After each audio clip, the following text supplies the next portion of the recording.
2023-жылдын 3-март күнү Кыргыз Республикасынын ИИМдин генералдар кеңешинин мүчөлөрү Ички иштер министрлигинин күзөт кызматынын өздүк курамы менен жолугушту. Жолугушууга Ички иштер министринин орун басары милициянын генерал-майору Октябрь Урманбетов, генералдар кеңешинин төрагасы милициянын отставкадагы генерал-майору Садырбек Дубанаев, ИИМдин генералдар кеңешинин коомдук мүчөлөрү милициянын отставкадагы генералдары Осмонали Гуронов жана Шейшенбек Байзаков катышты. Бул иш-чара Кыргыз Республикасынын президентинин инсандын руханий адеп ахлактык өнүгүүсү жана дене тарбиясы жөнүндөгү жарлыгынын талаптарын аткаруу максатында уюштурулду. Бүгүн мамлекеттик кызмат структураларында чындыгында милиция кызматы бул эң көрүнүктүү кызмат.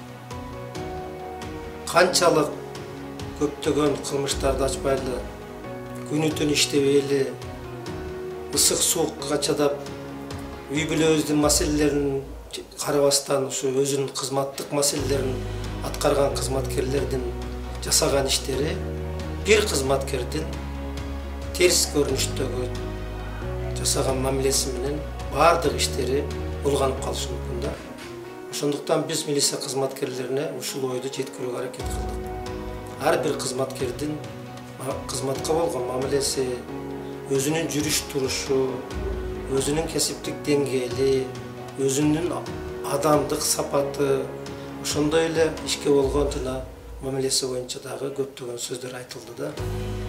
Мен ойлойм, ардагерлердин, генералдардын эс алууда жүргөндө дагы бул жерге келип кызматкерлер менен жолугуп өздөрүнүн ойлорун бөлүшкөнү бул катардагы бүгүнкү милиция кызматкерлерине чоң таасир берет.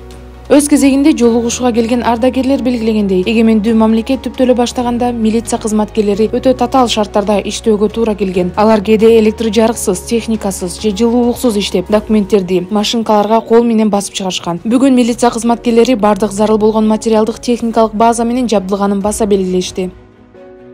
Октябрь Урманбетов мамлекет тарабынан милициянын ишин ыңгайлуу шарттар менен камсыз кылуу үчүн мүмкүн болгон бардык аракеттер көрүлүп жаткандыгына токтолуп, материалдык техникалык база оңолуп, оргтехника, атайын техника менен камсыздоо жаатында алгылыктуу иштер жүрүп жаткандыгына токтолду. Жыйынтыгында кандай мезгил болбосун милицияга болгон коомдун ишеними жана талабы жогору бойдон кала берери. Андыктан милициянын өзөгүн ички иштер кызматкерлеринин басымдуу көпчүлүгү ак ниет, намыстуу, мекенге берилген инсандар түзүшүп, милициянын катарында жогорку кесиптик жана руханий адеп ахлактык сапаттарга ээ болгон гана адамдар кызмат кылуусу керектигин айтылды. Жыйындын соңунда милиция кызматкерлери өздүк курамга акыл насааттарын айтып, бай тажрыйбасы менен бөлүшкөн генералдарга ыраазычылыгын билдирди.